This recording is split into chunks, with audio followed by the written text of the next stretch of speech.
Ladies and gentlemen, welcome to Loreweek. I am your host, getting swarmed with emails. But that's good, because it means people are paying attention. For those of you who are not aware, the monthly Patreon post is up as of this morning. So just as an FYI. While we're talking about Patreon, I want to share something really quick here. So, obviously, I pay attention to my Patreon pretty closely. And went out of my way also to check the things like exit service, because there's no notifications. Nothing notifies you if someone decides to stop supporting you on Patreon. You have to look that up manually.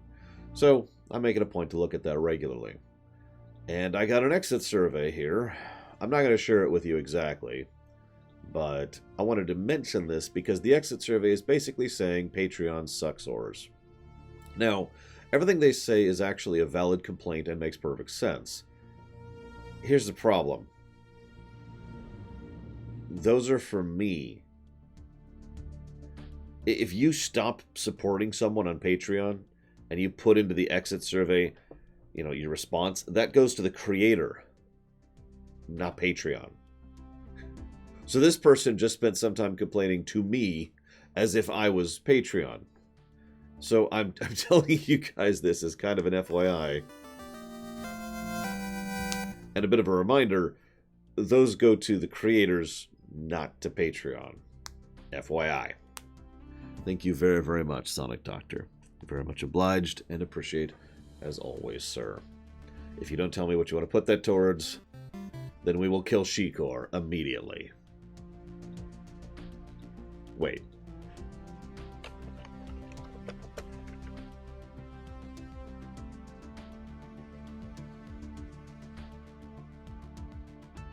And thank you very, very much, Shikor. Very much obliged and appreciate, sir. Thank you. I've put that towards Final Fantasy Mystic Quest. That's true. I did say we have to kill Shikor immediately. With a back scratcher. It's going to take a while. I might have to break it on his head and then, stab him, Chrono Trigger. Okay.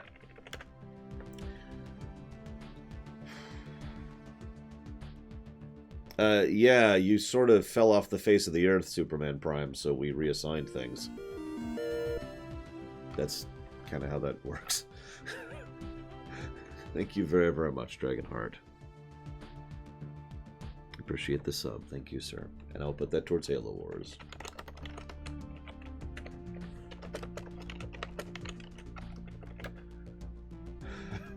God, I hope not, because that's just messed up, Mike Romano. That is Doctor Who syndrome in one sentence right there, is that friggin' thing. I don't actually have that much to talk about this week. So, I've heard from a lot of people.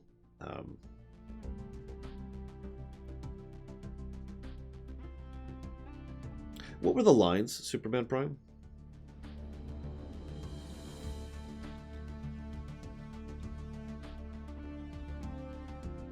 Was the character and or chapter? Yeah, that's interesting because those are done. I remember that. Well, let's see who's actually voicing them then. Because one thing some people do, please don't do this, by the way. One thing some people do is they will not actually name the file name properly for the audio submissions for lines for voice acting. So it'll just say, Father, or Chapter 9. It's possible that I assumed it was you when it wasn't. Let me check here.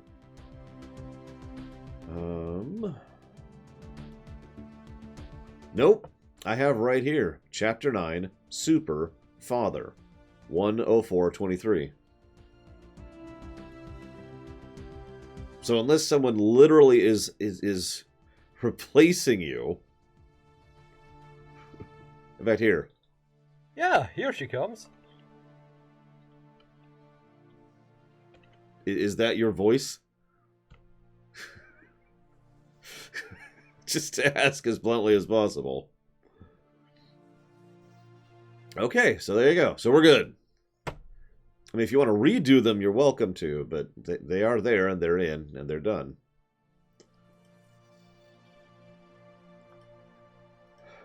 What the hell was I talking about? I'm so sorry, Crazy Norse. Don't know much to talk about. Right, okay, so. I have heard from a lot of you guys on the Loreweek as well as during the streams, and a few people reach out to me privately. It appears that there is an overwhelming amount of support for the idea of holding off on games that might be relevant until right before a relevant new game. There's probably a better way to say that, so let me just use examples.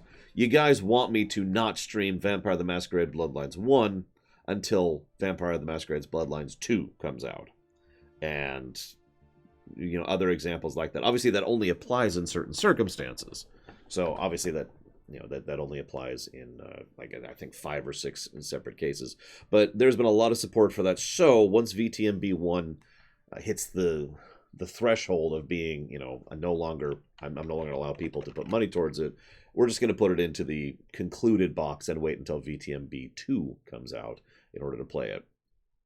So that is something we're going to be doing going forward as a fairly new policy. Again, that's pretty case by case. Like, obviously, there's only so many times that even applies, but that is going to be a thing going forward. Now, so that means we're going to be playing FF7 next week. No, I'm kidding. We've already done that.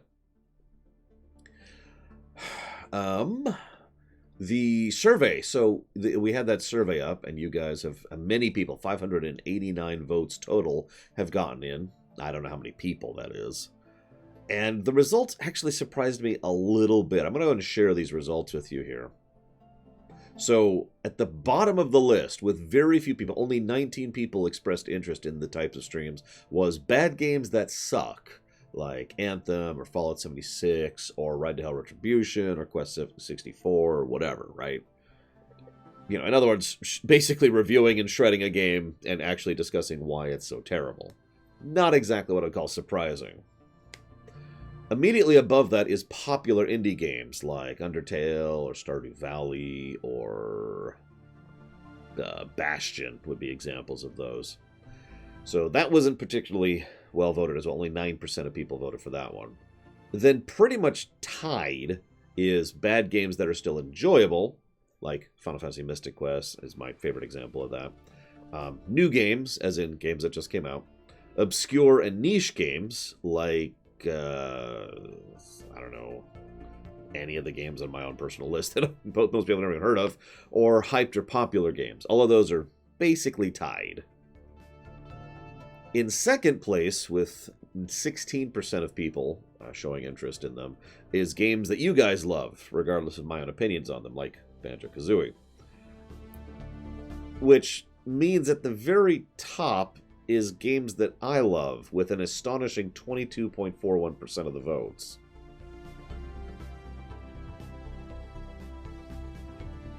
I am legitimately surprised by that. I really didn't. I figured that'd be like middle of the pack-ish, but that has been way ahead by a large margin pretty much ever since the survey went up, and has stayed up there. So I'm not sure what to make of that. It is interesting to keep in mind. Again, this is just for my own information's sake. That's why I call it a survey, not a poll. So, interesting. I mean, that's true, Max Time. Most of the time, I'm just playing a game because, you know, it's my job.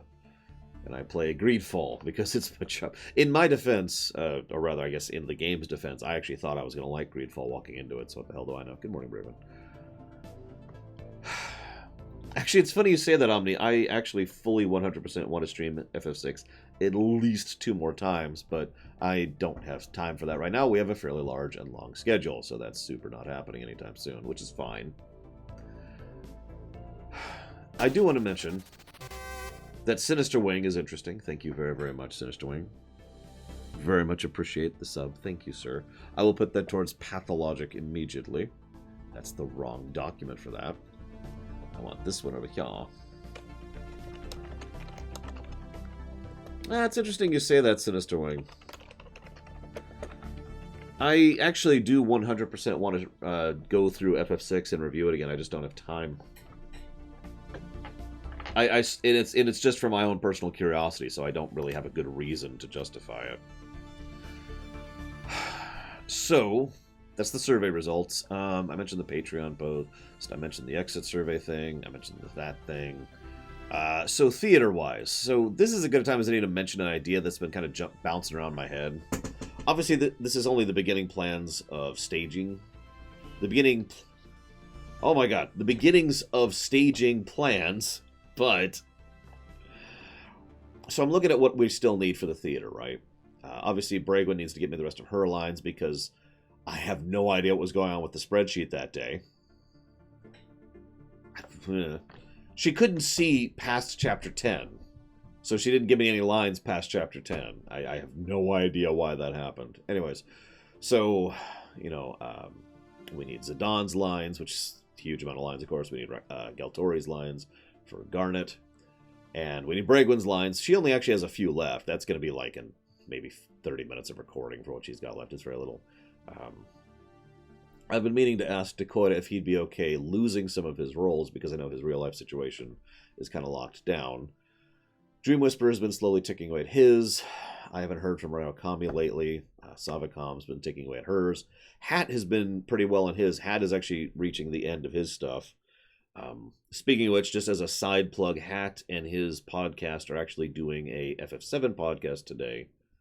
Plug. He didn't give me a link, so I don't have a link to share with you. I'm sorry. But he's going to be mentioning that, and I told him he can be free to hit up a Discord. No, my point to quote is, I know you have RL stuff, right? I know you have a real-life situation. I'm not trying to come down on you. I'm trying to be understanding, right? So, that's why I'm trying to... I'm looking at what we got left, because then we have Killing You, who has started voicing Garland, and apparently is having some RL issues. I know a lot of people are. I know Blue Wind is having issues. I might just reassign Hilda. She's actually done all of her lines, except for the Hilda lines, and Hilda has very few lines and only 3 chapters. So I'm actually been... I need to reach out to her and ask her if she's okay with me just reassigning that to get that done. Ruth, we need to get her stuff for Kuina. Random has fallen off the face of the earth again. This is the second time this has happened, and I'm not sure what to make of that. He's voicing Kuja. He does an excellent job of Kuja, which is why I want him to voice Kuja. The backup plan there is I'll do it. Just whatever. I don't want to, but whatever. And I also need 7 random kills from people. So I keep saying this. I'm going to keep saying this. If you have not submitted a kill, please do so. I need 7 more kills. Please. Just someone randomly get a mic. If you haven't done a kill submission, and give me a kill, please. Because I need 7 more of those things. But that's it. That's what's left. Now here's why I'm kind of bringing this up. So obviously Bragwin, she needs to smack out her things. It's just kill. Just say the word kill. That's it. That's the line. You are a black mage who is a golem. And you are saying the word kill. That's it. I need 7 more kills. No, so Bragwin...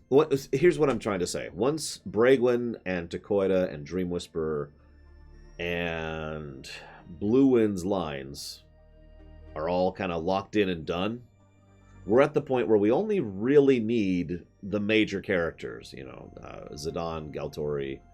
Excuse me, I keep saying that wrong. Zidane, Garnet. They both start with G. What do you want from me? Freya, Aiko, Amaranth, Kuja, and Garland. So I've been putting some thought into thinking that with the spare time that otherwise would have been spent on the theater, I might go ahead and start on the next theater. Now, obviously, I've learned some lessons from the previous time, but the thinking here is that obviously the people who still have lines could not participate. It's the first and most obvious thing.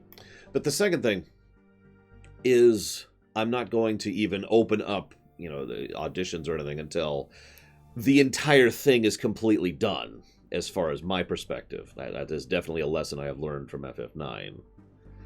It is not confirmed which one is next, although I know exactly which one it is because I've already been doing some of the prep work for it. Good morning, Righteous Ham. Yeah, just like, it's chapter 7, I think, right? Give me a second. Yes, all the kills, excuse me, it's chapter 6. All the kills are in chapter 6. So just say like Chapter 6, kill, and your name to make sure I give credit. That's it. So, getting back to my point, I've been sincerely thinking about doing that and then going ahead and opening up editions. The main question I have here is if anybody has any critiques, feedback about the process by which we do the theater. I know I've already gotten several bits of feedback from several people, and one of them is something I'm going to be doing as far as going forward. But if anybody has anybody was involved in the process, any thoughts, comments, or questions about it, this would be a good time to mention it.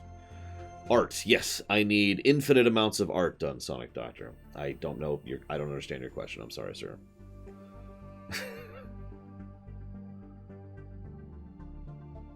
I've already started doing what I refer to as the polishing pass. I can't talk today. I'm tired. Ace Attorney really took it out of me. A game with crap script. Well, that removes all games from possibility at that point. A poster?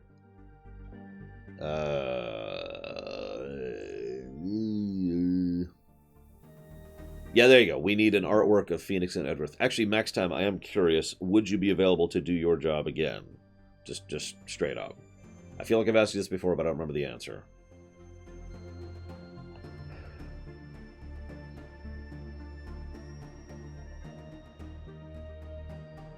Yes, the auditioning policy is exactly what it is right now. Basically, you will... Well, actually, no. Hang on. So let's rewind a second. No, I feel you, Dakota. I do agree, as I've mentioned several times before.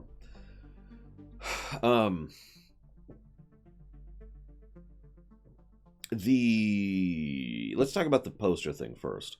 So, you mentioned the possibility of doing artwork. So I already have a possible thumbnail, but if you want to try and throw together a artwork of a theater...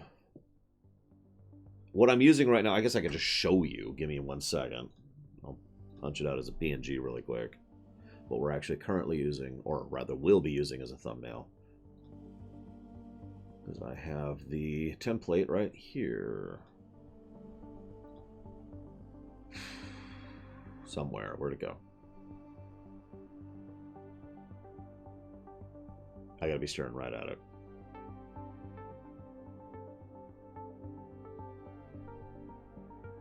There it is. So obviously this doesn't really... Here, I'll just get rid of this. Because I don't need that. And then we'll just kind of...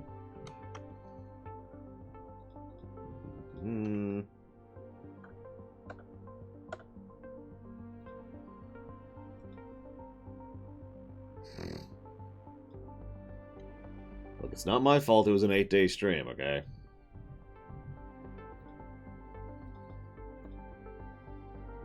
So this obviously is not a complete thing, but this is basically what the thumbnail template looks like right now. And this is actually what we've already used for the Paper Mario 2 thing. Hang on, Maverick, I'll get to the audition thing in a second. So if you want to throw together something to use as instead of the backdrop there, that's fine. And I can work with whatever. That's up to you. Well, I'm glad you hate it, Takota. You also dislike the red line thing, and I still don't understand why. What about the font? Okay, no, you don't understand. Let me make this very clear. That font is something that's on top. That's a different layer on top of that. Just like the line outline is a different layer on top of that. So, apparently I need to make my statement a little more clear. So, let me do this again. Hang on. We'll just replace the existing file with another one. And do that. Come on, update, update. Oh, for God's sakes. Hang on, hang on. I don't think I ever actually explained myself. The reason we're using red is because it's easy to see. In immediate contrast to black. Like, blue is too hard to see, and actually so is green and yellow and like 50 other different things. There. So, to make this even more clear, this is the image I'm saying. If you actually feel like replacing, you can do so. So, how is yellow hard to see on white hazardous?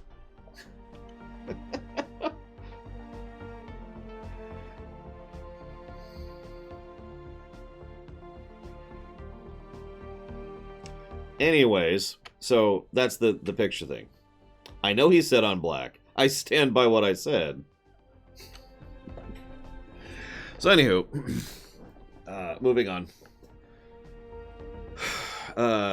Auditions. So here's what I'm thinking for auditions. Because the intent is to go ahead and have all of the lines, directing, and editing done before we even open up to auditions, I think we might do the auditions process a little bit differently than last time. Yes, Baronessa. So, I got to be honest, I haven't 100% decided on the best methodology. I'm open to suggestions. We could do something fairly basic and standard, aka, okay, you audition for a role, and if you do so, you give me, lines for that role.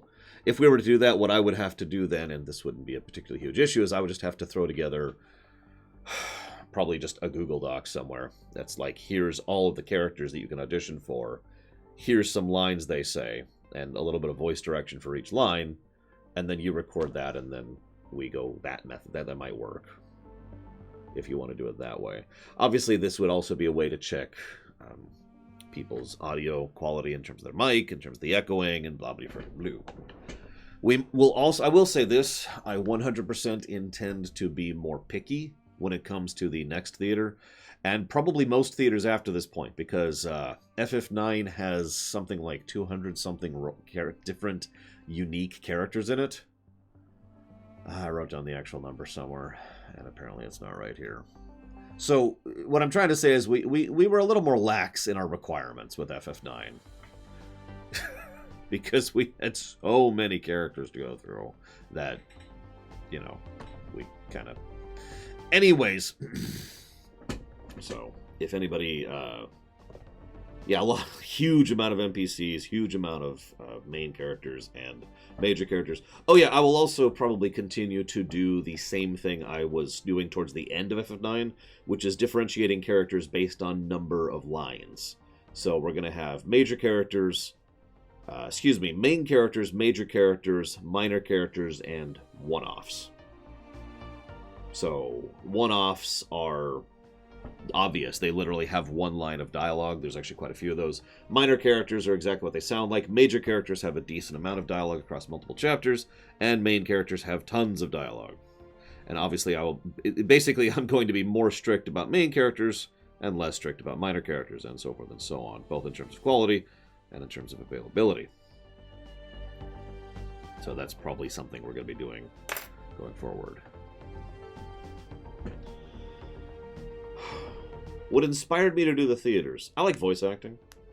And as a test to myself, I wanted to voice act an entire game by myself. So I started getting a subscription from Yin the Reaper. And I know that's a weird place to start, but it's kind of a cyclical time loop sort of a thing. So that is the beginning of the Paper Mario Theater, just now. It's kind of strange, but thank you very much for starting the Paper Mario Theater, Ian the Reaper. Very much obliged, and appreciate it as always, sir. I'll put that towards Oblivion and the theater. It went on hold because surgery and life. And then I don't remember why, if I'm being completely honest. I was like, anybody want to join me on this? And like a few people I knew were like, no, we'll go ahead and join. And it just kind of ballooned from there, and more and more people have expressed interest in voicing in it, which is why we have many voice actors who are participating in this. So, I suppose that answers your question. Now, I think I will do that going forward for the audition, since I literally already have a sheet of some of the characters that I know are going to be in it. It is a substantially smaller amount. 2, 3, 4, 5, 6, 7, 8, 9, 10, 11, 12... 13, 14, 15, 16, 17, 18, 19, 20. This is obviously preliminary, but as of my current check, there are 20 characters to be voiced, so we'll see. That being said, we do have several other games that are in the potential range, including one last thing I wanted to share for anybody who cares. So obviously, I do want to do an FF6 theater someday. I want to push that back.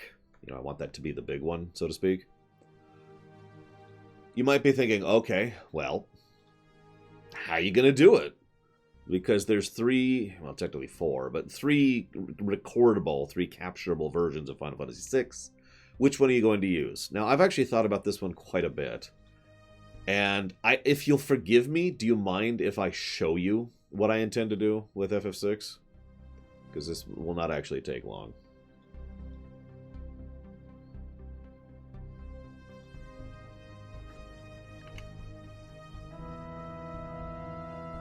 Just gonna put this up over here. Come on, game. There we go.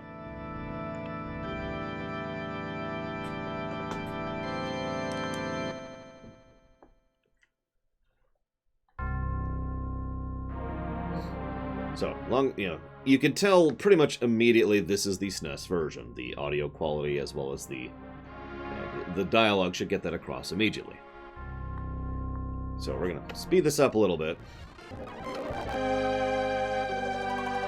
So, it's going to take a lot of work too, but I don't mind. It's what I want to do anyways, if I'm being honest.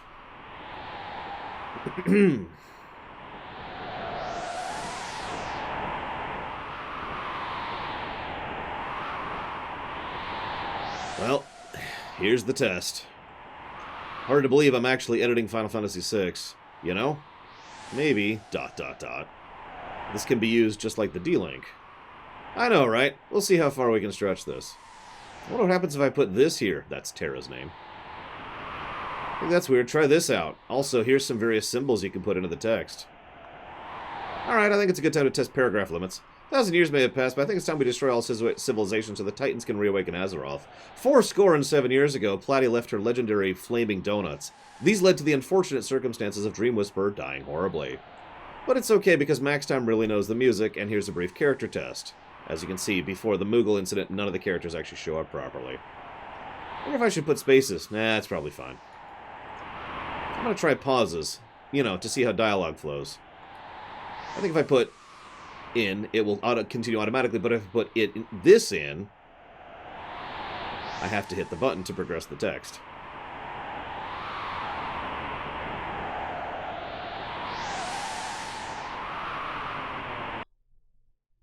So that's how we'll be doing FF6. I will have to rewrite basically the entire game.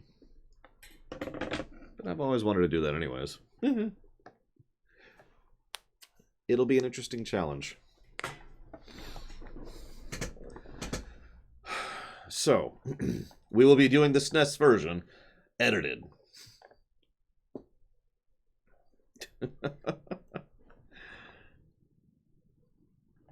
No, I won't be patching the voices in. We'll be doing it in the same manner as the theater. I have no methodology to get the voices into the game.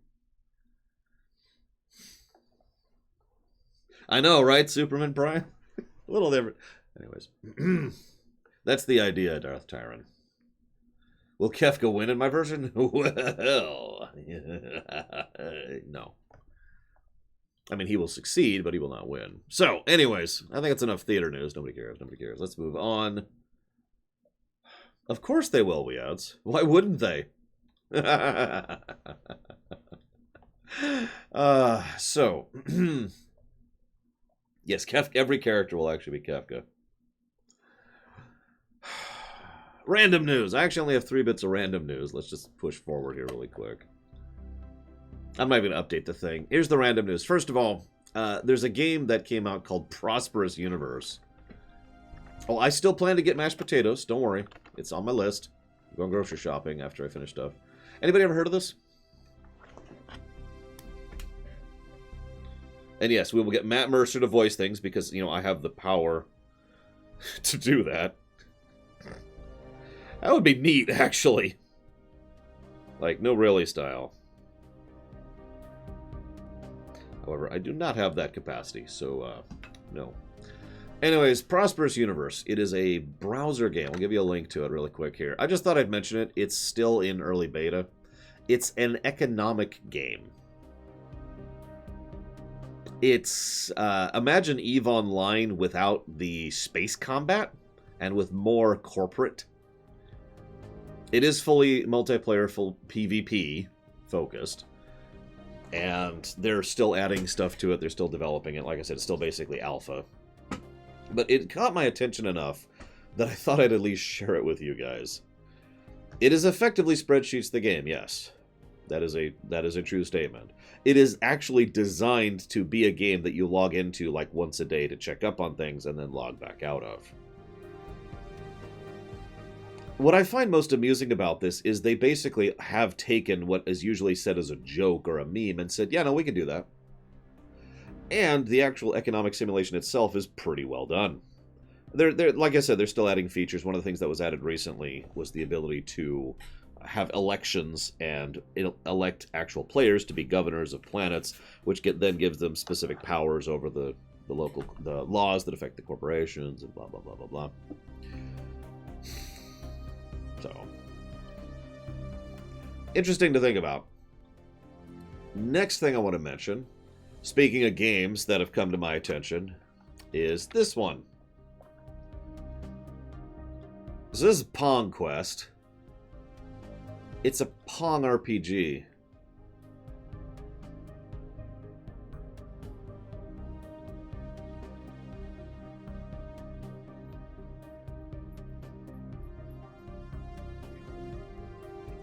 I don't know what else to add to that. I really don't. It did, however, catch my eye. It is basically a dungeon crawler. It does have a story. It does have, you know, a campaign, for lack of a better term. It's not out yet. It's coming out at some point in the future.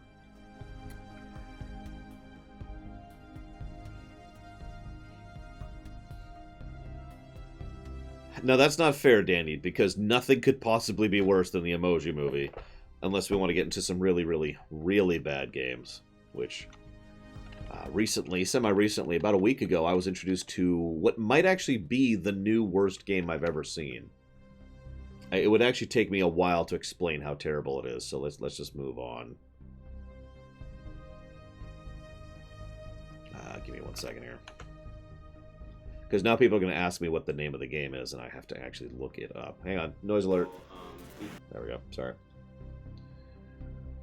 The name of the game, because I'm terrible at remembering Japanese names, is... Give me just 1 second. Hoshi Womiro Hito, which is a Famicom game, and might actually qualify as the worst game ever.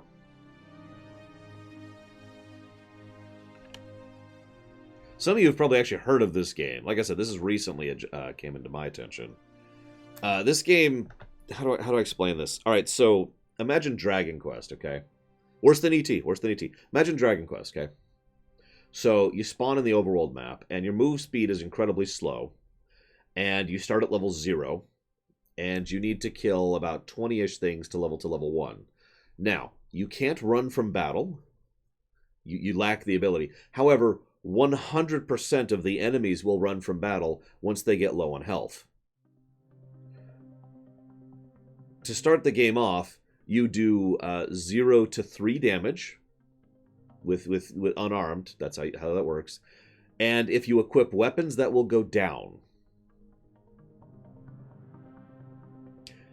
The game also doesn't show you your health initially because the 1 digit isn't visually shown. Instead, you only see 10 and upwards. Yes, down, because, see, unarmed bypasses armor. However, all weapons take into account enemy armor, and enemy armor is through the roof. So the most damage you will ever do in this game is 0 to 3 with your bare fists.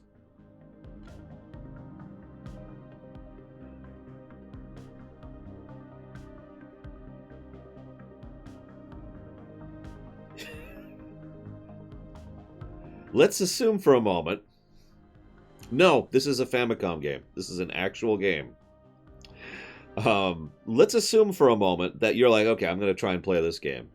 So I mentioned the 20 battles-ish to level. There's actually ways to cheat around that, of course, but that requires walkthroughs or knowledge. If you are like, you know what, I want to hit town, I need to heal. So how would you go to town in a normal RPG to heal? Just spitballing here.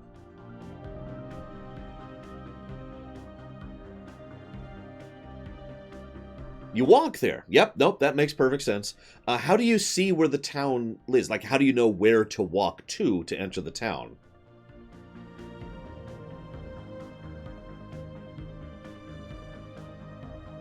Overworld and map, these are good answers. So there's no sprite on the overworld for dungeons or towns.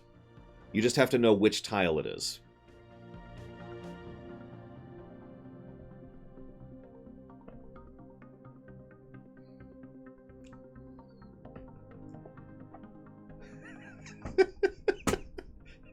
I got more.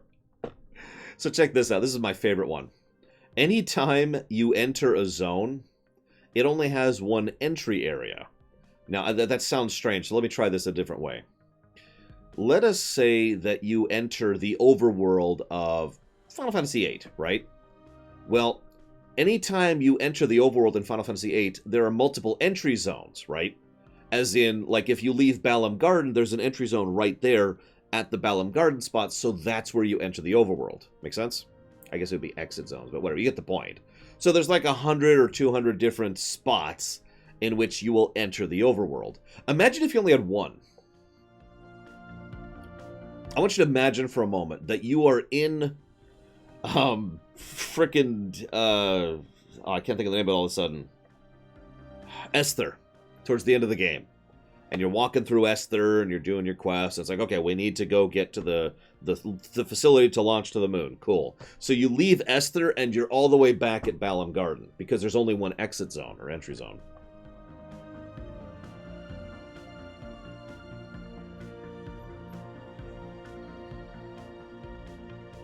Now that applies universally, but obviously the way the thing it affects the most is the overworld.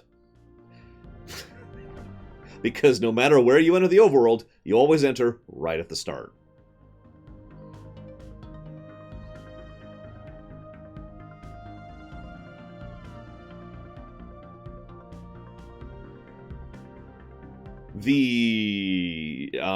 God, what else? There's so many other things I could explain. The game doesn't have saves, it has passwords.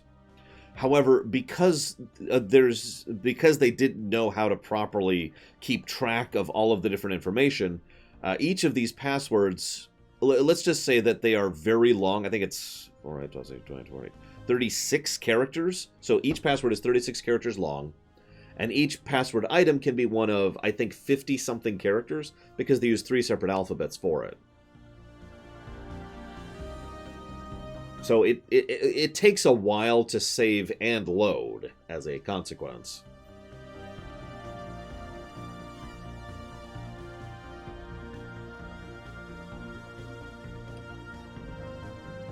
No,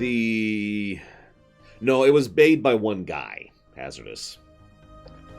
It was made by one guy. You can look this up.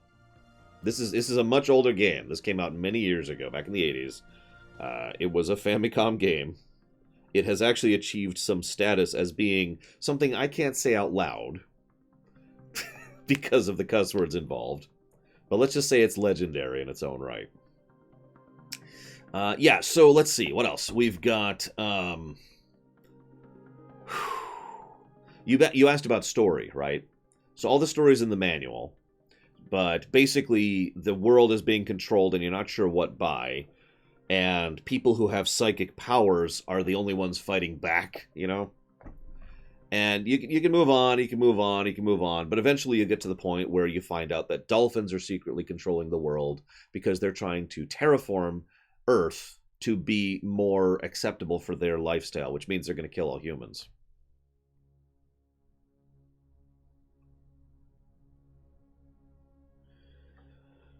Now, there's 3 endings. One is to be like, okay, and die. One is to try and convince them to help us get a spaceship to leave to another world, to find a world acceptable for humans. Would you like to know the third ending? The third ending is you kill... So those both two endings don't actually have a last boss. It's just, okay, you pick a dialogue option, the game ends. The third option is to kill the last boss and then kill all the dolphins. So the dolphins are gone. Right, that's obvious. So the guy didn't actually program a final boss. So what happens is you choose that option, no fight happens, and then it treats it as if you lose, which actually triggers a technically fourth ending in which humanity is wiped out.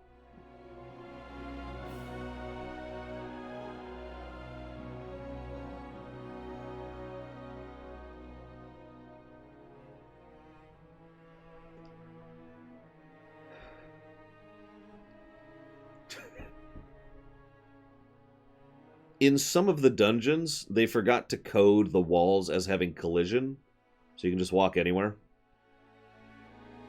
In some of the dungeons, they forgot to code areas as having encounter tiles on them, so there's no enemies there.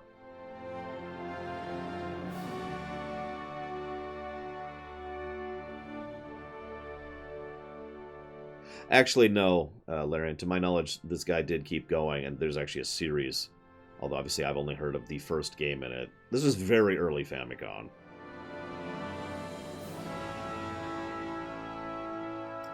Anyway, I just wanted to share that with you guys.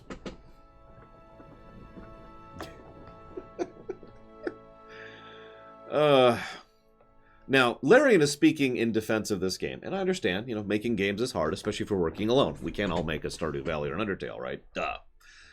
If I was to be harsh, I would mention a game called Sword of the Black Stone.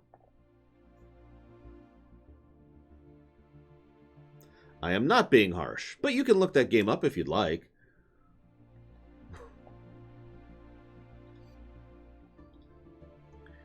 Anyways, moving on. I do have one other bit of actual random news to share. I suppose I'll shift it over. For no reason to. There, boom. You'll never know what part of the show we're in. Some of you may or may not remember, I actually reported on this about 2 years ago at this point. So, AM General sued Activision over the usage of Humvees in the Call of Duty series. And remember that? Now, that lawsuit was actually settled just last month. Or just last month. Wow, just last week. Excuse me, just last week. And that has now been settled in favor of, drumroll, Activision. Now, you're probably thinking, Laura, why do you care? Well, hear me out for a second. So, Activision and the judge... So this actually was... This was shoved up multiple times. Up and up and up and up the courts, because that's how that works.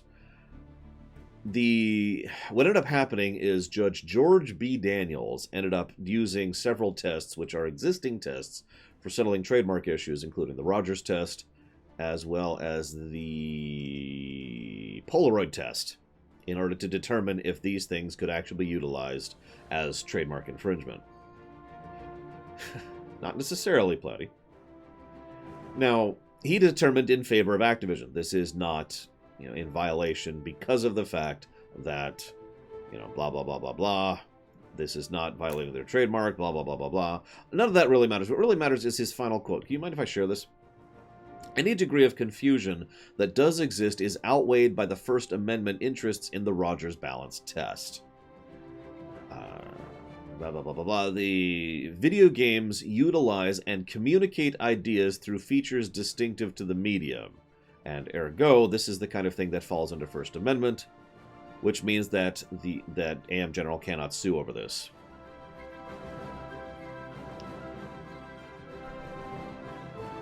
Now, this could mean nothing,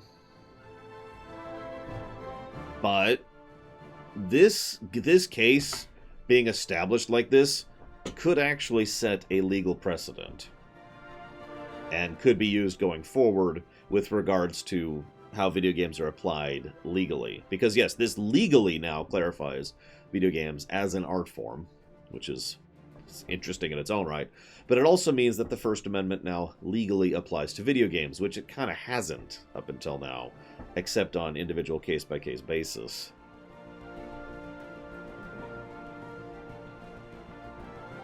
Now, I'm not sure if this is going to have any impact or effect. I've been idly following this lawsuit because, again, the whole argument that Activision has been using is First Amendment. That's been their big push. So we'll see where they're going with that, because that can mean a bunch of things. Give me a second. I'll read the First Amendment to you really quick. Congress shall make no law respecting an establishment of religion or prohibiting the free exercise thereof or abridging the freedom of speech or of the press or of the right of the people to peaceably assemble and to petition the government for redress of grievances. That is the First Amendment. So I wanted to read it directly because there's multiple provisos there, but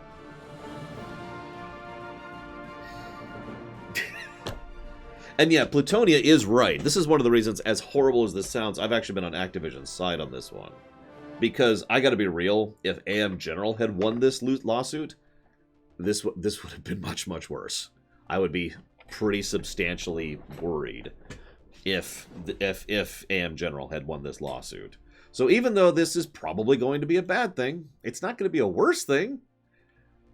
So that's a thing, right? Okay, Superman Prime. Superman Prime is a Nazi! Okay, see, I can say that because I have freedom of speech. I follow the religion of the Jedi. There you go. I can do that because of freedom of the First Amendment. I have the right to gather in lawful manners, and I have the right to actually have access to my government if I feel the government is doing something wrong. These are things that the First Amendment covers in fairly basic, low-level things. Yeah, free speech does not mean consequence-free speech, but it is something that is established because at the time it was written, actual freedom of speech, especially in the press, wasn't really a thing in every country, and it was something they wanted to establish right there at the beginning. So, for example, the most commonly used example of what First Amendment does not cover is, let's say I walk into the middle of a crowded room and yell, bomb, or something similar to that. First Amendment does not cover that, to be clear.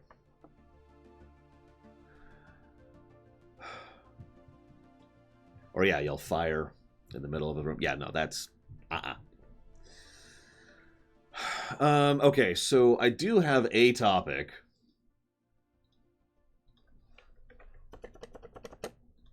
Such as it is. We've been talking for a while for a day where I have nothing to talk about. How many of you guys... how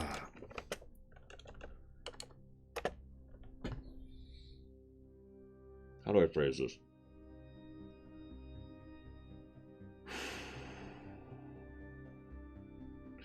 Theoretical question, okay? I want you to imagine for a moment that you have a choice.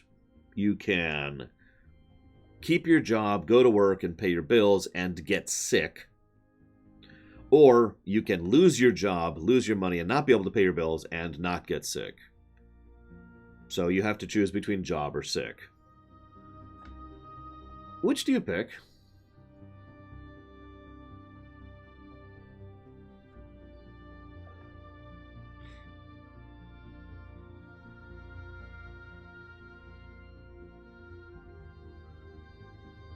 Let's say you'll get sick with, I don't know, COVID-19. Just randomly picking something out of a hat.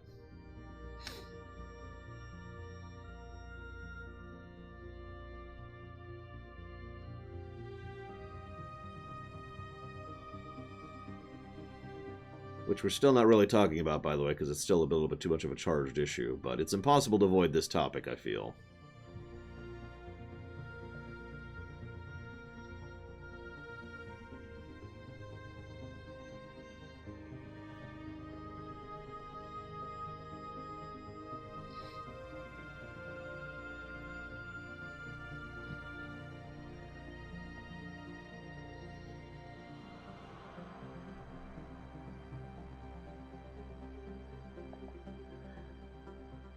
the reason I actually bring this up, some of you are probably aware of the fact that Gearbox Studios operates under an unusual method of employee compensation.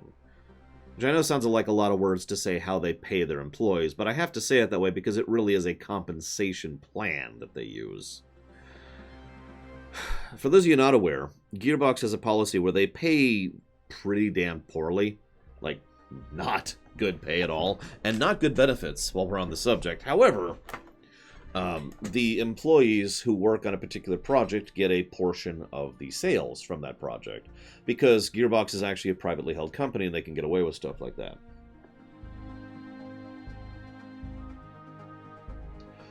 Now, you're also probably aware of the fact that the bonuses from Borderlands 3 were smaller than expected. All of this is news other people have covered, and frankly, I have nothing to add to it. Yeah, it's super legal. Why? It's basically a form of gambling, which, yeah. I mean, I hate to say that so harshly, but people kind of signed up for that, right? Like, if you were, like, let me share a real life story here for a second. I had a coworker who had the possibility of continuing to work at the job he had, which was the job at the same place I was working at, and make X, right? And it's a static, guaranteed job, and he's going to have it for like a decade. Or he could go to this other job in the Philippines, which was incredibly dangerous and had all sorts of issues with it and was volatile, and he could get fired at any time, but it pays this. Now, obviously, not everyone has to make this kind of choice, but I've actually known several people who have had to make basically that exact same choice in the past. Do you want to gamble on the bigger paycheck, and then it'll actually work out? He decided, by the way, to take this job. He got fired in a month.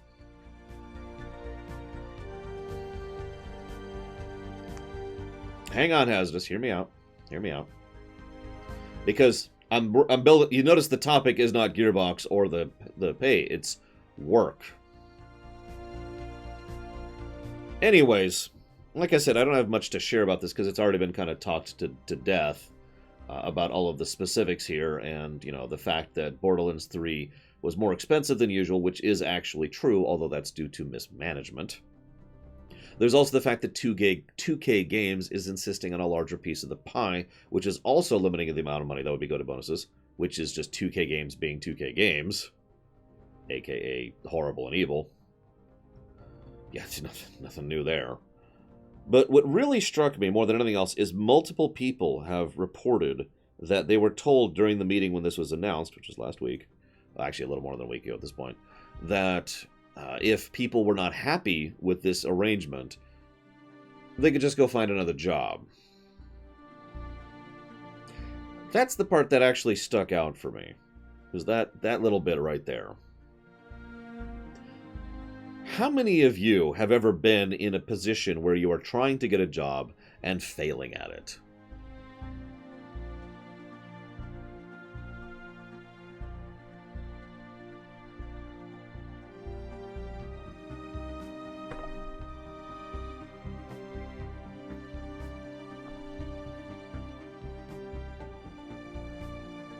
Yeah, I probably don't have to explain to you what that feels like.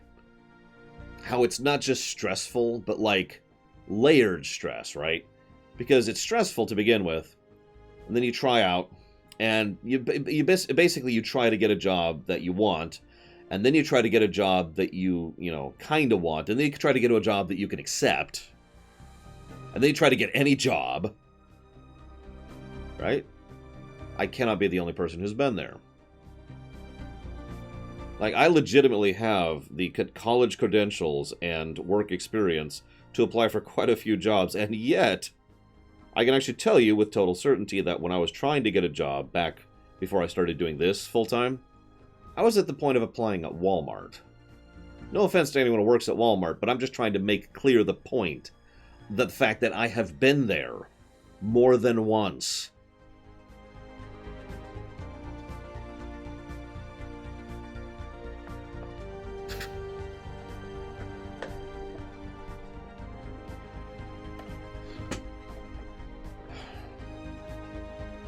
anyone who ever says, well, I mean, if you don't like it, you can just quit, has never been through that. Has never actually experienced that.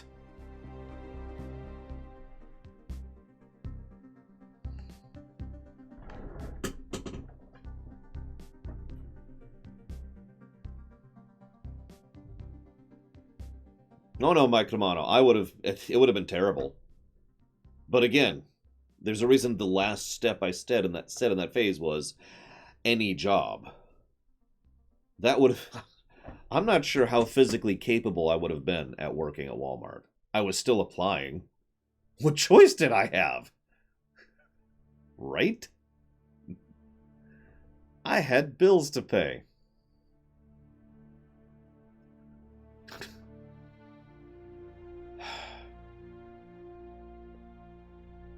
Okay, in the interest of fairness, I didn't have to get a job. I could have just been, a moocher. But if anybody knows me at all, you will know that that's not something that I am or do. I have actually mooched off of a friend once. This was pretty soon after the car accident where I got run over. And I mooched off of him for, I want to say about 4 months, and I hated it. I was actually looking for a job for that whole 4 months. And he can verify this. He's not in chat right now, but I did get a job, and I did start paying my share of the bills.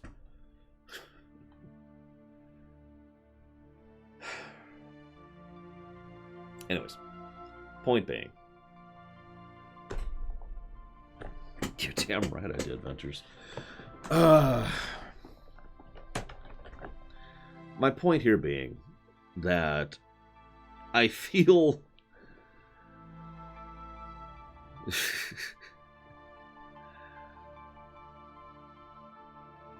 rage.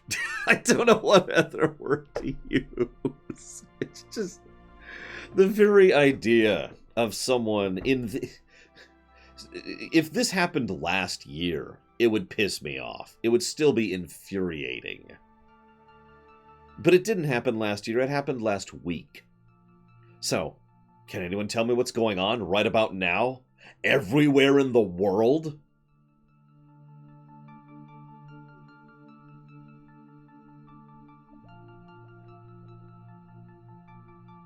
I really want you to do me a favor. Think about your job right now, okay? Think about your job pissing you off in a way that is severely financially detrimental, and then I want you to imagine your boss telling you, well, if you don't like it, you just get another job.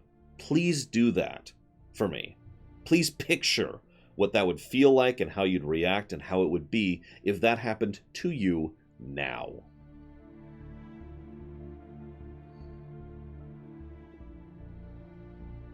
You don't, Alt the Ripper. There is no hope. We're all going to die, meaningless and unloved. Any questions?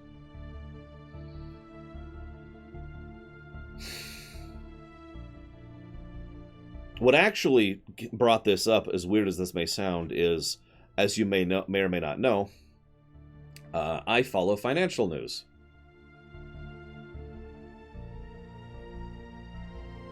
And this actually this showed up on the financial blip, not because of the lack of bonuses, not because of the statement about possibly firing, not because of anything else I've actually talked about. It was actually entirely because of the fact that apparently whoever holds ownership of Gearbox is looking to do an equity heist by pushing Gearbox into a publicly traded company rather than a privately traded company. Please don't ask me to define all of that.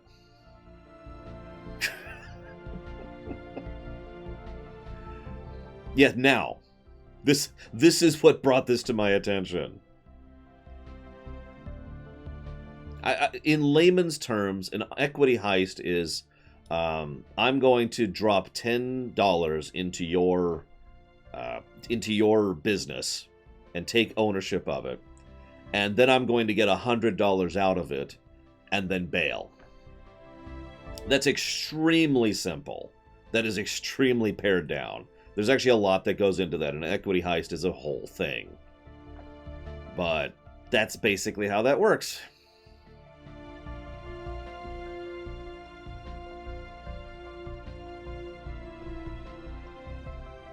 Actually, yeah, Superman Prime. That's a good example. Equity heists are legal, by the way, as long as you do them right. No insider trading and no... There's a lot of things you can't do, but it is legal to do an equity heist.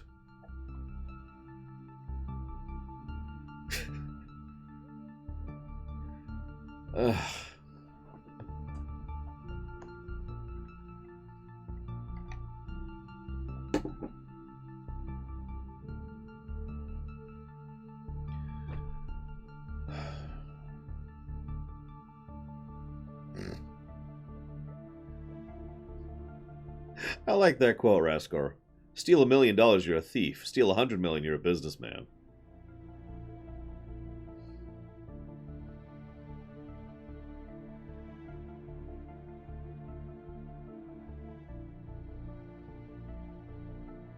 Yeah, I know, there's the senator thing. I'm trying to avoid talking about too many topics here.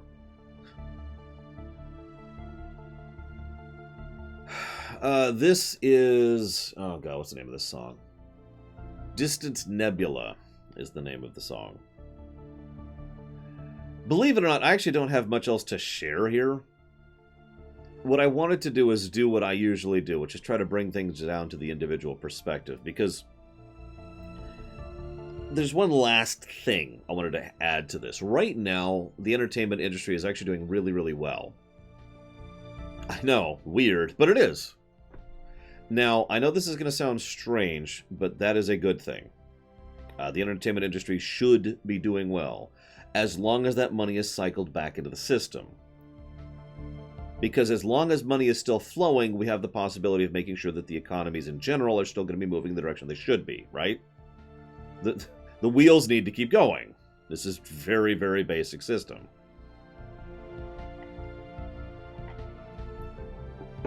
Now, given the fact that the entertainment industry is doing quite well right now financially, I want you to add that fact onto the fact that these people are not getting properly compensated, and we're told they can walk if they don't like it.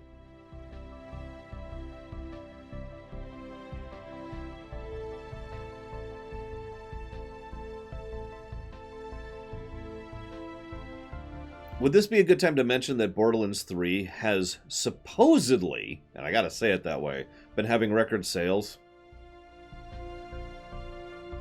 And yet, in addition to that fact which is being shared, there's also the fact that 2K Games has yet to be compensated for the expenses that they've written in their contract.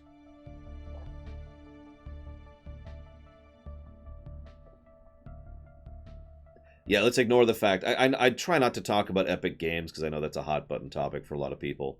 But in the realm of fact, Epic Games gives money for Epic exclusivity, so they got money up front for that.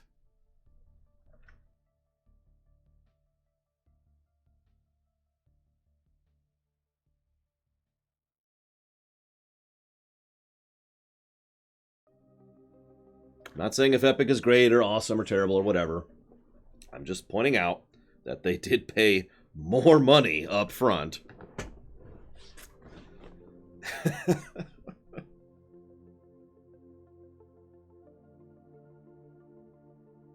Don't mind me. I know everyone's like, oh my god, you're sick. It's pollen season, guys. It's pollen season.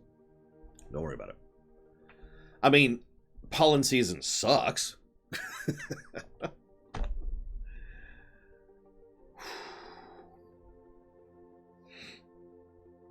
Oh, I know hazardous. Which is funny, because there's only two possible categories it could come from. One of which is legal and one of which is not. Well, do you live in an airtight bubble, my Kamano?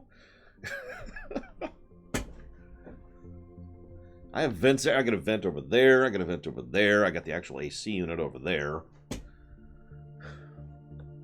Anyways. Oh, I'm sorry, Armed Devil. I feel you on that one. A 4th floor apartment. Okay, valid. I'm on the 1st floor. I've literally got a blooming bush literally right outside my front door. So, yeah.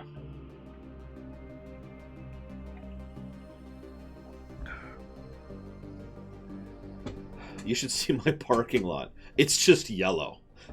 The whole thing. Just yellow. My car is a yellow car right now, regardless of what other color it's supposed to be underneath that.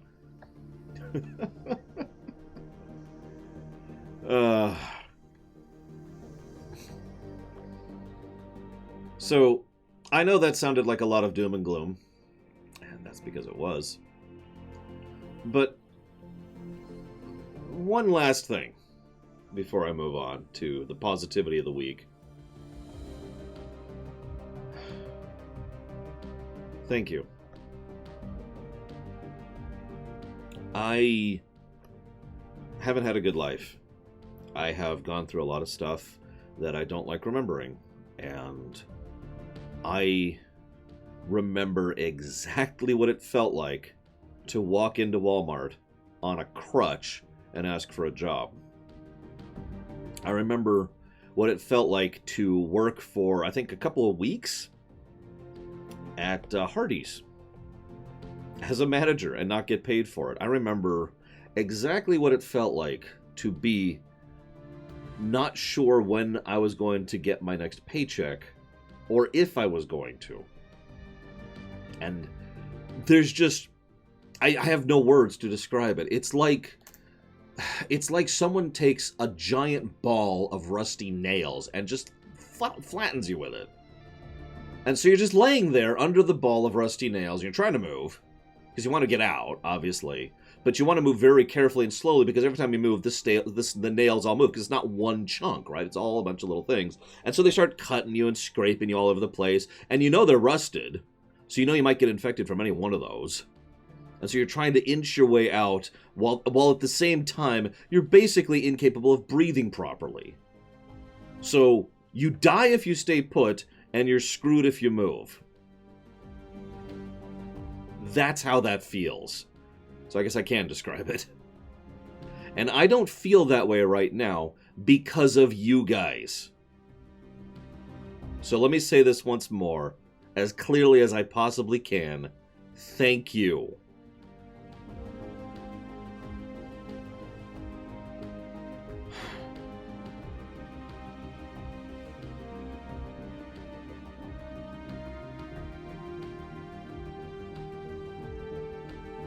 Now all I feel is guilty. For once in my life, you know, if you guys all 100% stop supporting me, if I got fired tomorrow, my next year is covered because I've been there before and I'm not going back there. I have plans. I have backups, and I pinch every day. It's actually funny. I complain about how many taxes I pay. One of the reasons for that is I don't spend that much money, even on the job. The games I play, I almost always buy them on sale, if I can afford it. Or if I can avoid it, you know what I mean? Like, trying to get to the point where I spend as little money as possible while still getting quality. That's... No, don't give me money now! Please don't... Jesus Christ, people.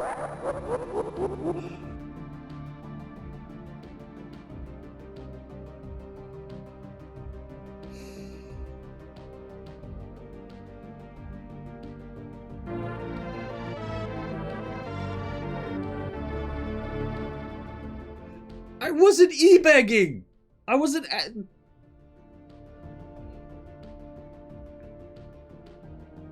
No, you are my patrons.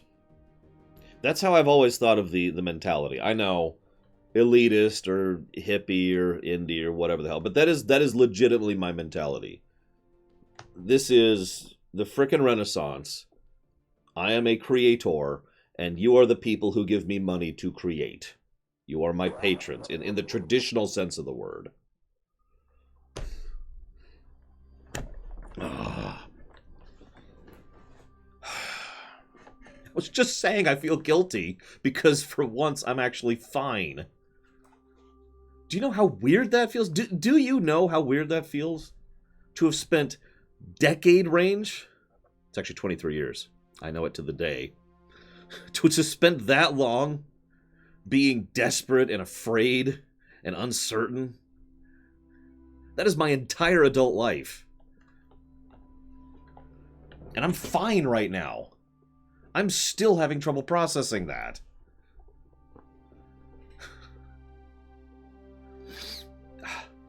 Damn it, guys. Alright, hang on. I gotta thank a lot of people. Let me scroll up here. So first of all, give me a second. Let me start writing these down here. Jesus Christ. So, hang on. I'm going to write them all down, then I'm going to say thank you. I don't want to miss it because chat's going a little fast, and I don't want it to scroll off before I get them all.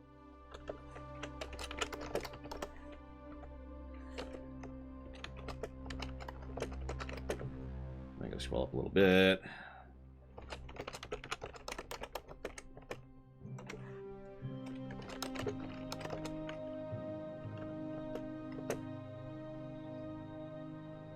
Okay. Thank you, Sinister Wing, very much for the bits. Oh. No, I said don't. God damn it! Attention. Hopefully you'll learn something.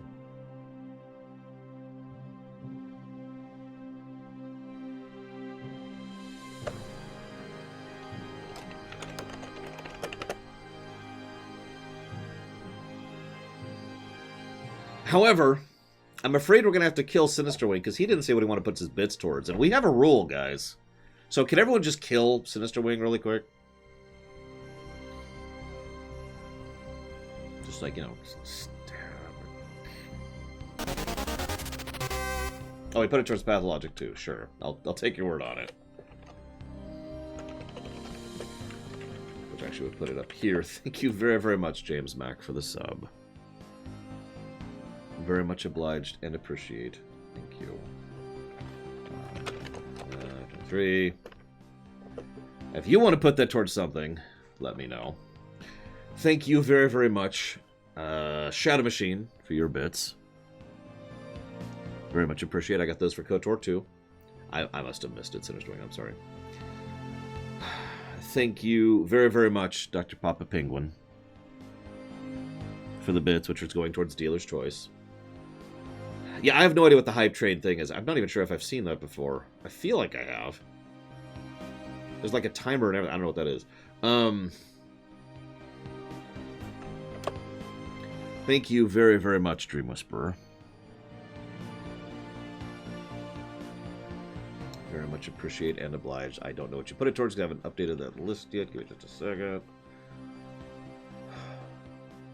Trials of Mana. You got it. And that just leaves Darth Tyron. Thank you very, very, very, very much, sir.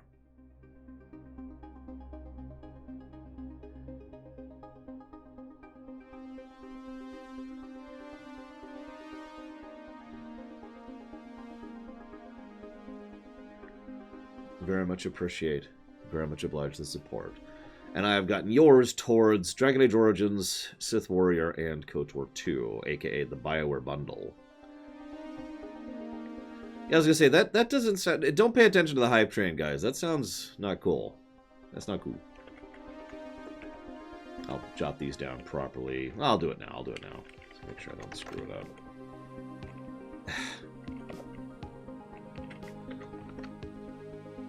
No hype. There's no hype here. Do not donate more money. I'm fine. I'm still... Yes, KOTOR 2 and Neverwinter Nights 2 are both BioWare games, as we all know.